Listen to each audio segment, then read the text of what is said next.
Hello నమస్తే నేను అశోక్ ఆంధ్రప్రదేశ్ ఉప ముఖ్యమంత్రి పర్యావరణ శాఖ మంత్రి అలాగే అటవీ శాఖ మంత్రిగా ఉన్నటువంటి పవన్ కళ్యాణ్ ఇటీవల చిత్తూరు వెళ్ళి అక్కడ ఉన్నటువంటి ఎర్ర చందనానికి సంబంధించిన గతంలో జరిగినటువంటి స్మగ్లింగ్కి సంబంధించిన అంశాలన్నింటి మీద అధికారులతో మాట్లాడి అక్కడ ఉన్నటువంటి ఆ ప్రాంతాలన్నింటినీ కూడా పరిశీలిస్తూ వచ్చారు. దొంగల్ని పరిశీలించి దానికి సంబంధించి ఏదైతే ఎర్రచందనం స్మగ్లింగ్ కాకుండా ఉండడానికి ఇప్పుడు మంత్రిగా ఆయన చేస్తున్నటువంటి నిర్ణయాలు కావచ్చు, దానికి సంబంధించిన అధికారులతో కూడా చర్చించినటువంటి ఒక పరిస్థితిని కూడా మనం చూస్తూ వచ్చి మా తర్వాత ఆయన హెలికాప్టర్లో అక్కడ పరిసర ప్రాంతాలన్నింటినీ కూడా పరిశీలిస్తూ వచ్చారు. అయితే మెయిన్గా గత ప్రభుత్వానికి సంబంధించి అటవీ భూముల్ని కొల్లగొట్టారని చెప్పేసి పెద్ద ఎత్తున ఆరోపణలు వస్తున్నటువంటి నేపథ్యంలో ఆ భూముల వెనకాల మాజీ మంత్రి పెద్దిరెడ్డి రామచంద్రారెడ్డి హస్తం ఉంది, అలాగే ఆయన కొడుకు ఎంపీ మిథున్ రెడ్డి హస్తం ఉందంటూ కూడా జనసేన నుంచి కూడా పెద్ద ఎత్తున విమర్శలు వస్తున్నాయి. దానికి సంబంధించి ఆ ప్రాంతాన్నంతా కూడా పరిశీలించినటువంటి సమయంలో స్వయానా పవన్ కళ్యాణే ఫోన్ పట్టుకొని అక్కడ వీడియో తీసినటువంటి విజువల్స్ని కూడా మనందరూ చూస్తూ వచ్చాము. ఆ వీడియోని కూడా ఒక బిగ్ బ్లాస్ట్ అంటూ కూడా జనసేన పార్టీ ఆ తర్వాత రోజు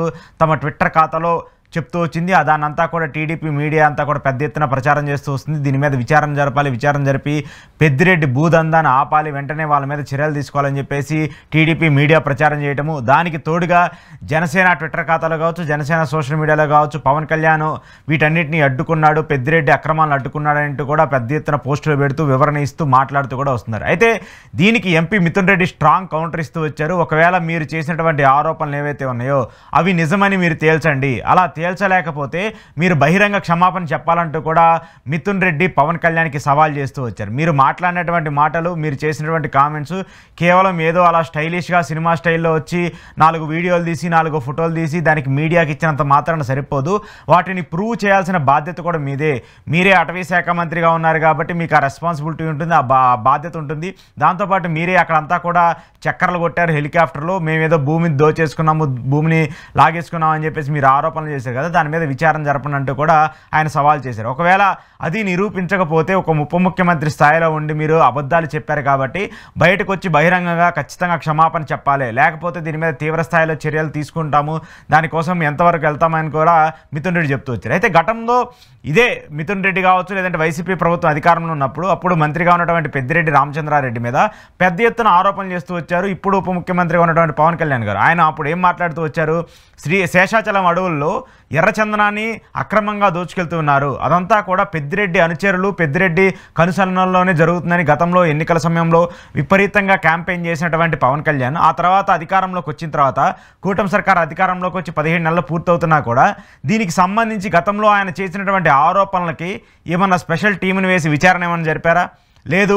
అటవీ శాఖకు సంబంధించి మీరు గతంలో చేసినట్టు మీకు ఎవరో ఇన్ఫర్మేషన్ ఇచ్చారన్నారు, మీకు ఎవరో సీక్రెట్గా ఇంటెలిజెన్సో లేదంటే మరొకరో మీకు చెప్పారని చెప్పారు కదా, మరి దాని మీద మీరు అధికారంలోకి వచ్చిన తర్వాత మీరు మంత్రిగా బాధ్యతలు చేపట్టిన తర్వాత మీరు తీసుకున్నటువంటి నిర్ణయాలు ఏంది?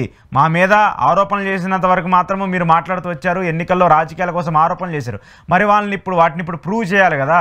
గతంలో అంటే మీరు అధికారంలో లేరు, కానీ ఇప్పుడు మీరు ఒక ఉప ముఖ్యమంత్రి, అటవీ శాఖను కూడా మీరే మీ హోదాలో అనేది మీకేముంది కాబట్టి మీరు ఖచ్చితంగా దీని మీద విచారణ జరపండి.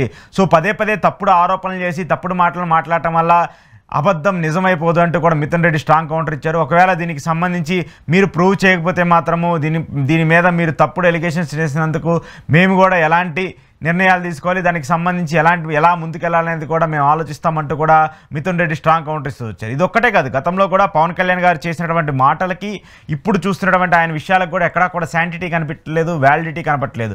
మనం గతంలో చూసుకుంటే వాలంటీర్ల మీద తీవ్ర స్థాయిలో ఆయన విమర్శలు చేసుకుంటూ వచ్చారు, వాలంటీర్లకు సంబంధించి పెద్ద ఎత్తున విమర్శలు చేసుకుంటూ వచ్చారు, వాళ్ళందరూ కూడా ఉమెన్ ట్రాఫికింగ్కి ఫాలో అవుతున్నారని చెప్పేసి మాట్లాడుతూ వచ్చారు. ఆ తర్వాత జగన్మోహన్ రెడ్డి హయాంలో 30,000 మంది మహిళల్ని కిడ్నాప్ చేశారు, వాళ్ళందరూ కూడా సింగిల్గా ఉంటూ వాళ్ళందరూ కూడా కుటుంబానికి దూరంగా ఉన్నటువంటి మహిళలే టార్గెట్గా జగన్మోహన్ రెడ్డి సర్కారు వాలంటీర్ల సాయంతో ఉమెన్ మిస్సింగ్ జరుగుతూ వచ్చింది, ఉమెన్ ట్రాఫికింగ్ జరుగుతూ వచ్చిందని చెప్పేసి ఆరోపణలు చేస్తూ వచ్చారు. ఆ తర్వాత సుగాలి ప్రీతికి సంబంధించిన అంశాలు కావచ్చు, మిగతా అంశాలు, ఇలా చాలా అంశాలు కూడా చెప్పుకుంటూ వెళ్తే చాలా ఉన్నాయి.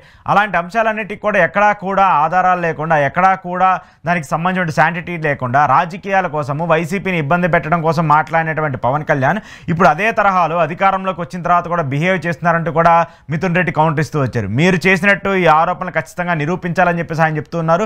నిరూపించకపోతే ఖచ్చితంగా దానికి సంబంధించి మేము కూడా మీకు ఎలా కౌంటర్ ఇవ్వాలో అలా కౌంటర్ ఇస్తామని చెప్పేసి కూడా మిథున్ రెడ్డి చెప్తున్నారు. అయితే ఆయన ఇంకో మాట కూడా మాట్లాడుతున్నారు. ఈ భూములు ఏదైతే మీరు చెప్తూ వచ్చారో, ఈ 72 ఎకరాలు అయితే ఏదైతే చెప్తూ వచ్చారో అవన్నీ కూడా 2000 సంవత్సరంలో మేము లీగల్గా లీగల్గా వాటన్నిటిని కూడా కొన్నాము, దానికి సంబంధించి రిజిస్ట్రేషన్స్ కావచ్చు, ఆన్లైన్లో ఎక్కించడం కావచ్చు, ఎంఆర్ఓ ఆఫీస్కి వెళ్తే మీకు అన్నీ కూడా క్లియర్ కట్గా ఆన్లైన్లో డేటా ఉంటుంది.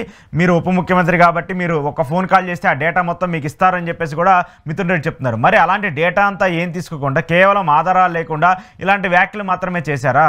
ఖచ్చితంగా ఒకవేళ అక్రమాలు జరిగితాయో లేదంటే అక్కడ పెద్దిరెడ్డి కుటుంబమో లేదంటే మిగతా వాళ్ళ సోదరులో ఎవరైనా అక్రమంగా అటవీ భూములు దోచుకున్నారనుకుంటే అక్కడ ఒక ఎంఆర్ఓని అలాగే ఒక సర్వేయర్ని పంపించి అసలు అక్కడ ఎంత భూమి ఉంది, ఎంత అక్రమంగా దోచుకున్నారని చెప్పేసి ఎంఆర్ఓని సర్వేయర్ని పంపిస్తే ఈజీగా తెలిసిపోతుంది కదా. దానికోసం ఒక హెలికాప్టర్, ఒక ఉప ముఖ్యమంత్రి, ఆయన వెనకాల 4 అధికారులు, ఒక ఫోటోగ్రాఫర్, వీళ్ళందరూ కూడా అవసరం లేదు వాస్తవానికి చెప్పాలంటే. కానీ పబ్లిసిటీ స్టంట్గా మీరు వెళ్ళారని చెప్పేసి కూడా వైసీపీ ఆరోపణలు చేస్తుంది, మిథున్ రెడ్డి ఆరోపణలు చేస్తున్నారు. కాబట్టి మిథున్ రెడ్డి చేసినటువంటి వ్యాఖ్యలకి, మిథున్ రెడ్డి చేసినటువంటి సవాల్కి ఉప ముఖ్యమంత్రి ఎలాంటి సమాధానం ఇస్తారు? ఆయన ఏదో సోషల్ మీడియాలో ఒక వీడియో పెట్టి, ఒక పోస్ట్ పెట్టి దానికి సంబంధించి ప్రమోషన్ చేస్తే సరిపోతుందని అనుకున్నారా, లేదంటే దీనికి సంబంధించి వివరణ ఇచ్చే బాధ్యత కూడా ఉప ముఖ్యమంత్రి తీసుకుంటారనేది మాత్రం చూడాల్సి ఉంది. ఏదేమైనప్పటికీ మాత్రము ఈ విషయంలో పెద్దిరెడ్డి కుటుంబం వెనక్కి తగ్గదంటూనే చెప్తుంది. పవన్ కళ్యాణ్ చేసినటువంటి కామెంట్స్కి, పవన్ కళ్యాణ్ రిలీజ్ చేసినటువంటి వీడియోకి వాళ్ళు కట్టుబడి ఉండాలి. ఒకవేళ వాళ్ళు కట్టుబడి ఉండకపోతే మాత్రము దాని మీద మేము కూడా తీవ్ర స్థాయిలో కామెంట్స్ చేయాల్సిన పరిస్థితి వస్తుందని చెప్పేసి కూడా మిథున్ రెడ్డి తన ట్విట్టర్ ఖాతాలో పోస్ట్ చేస్తూ వచ్చారు.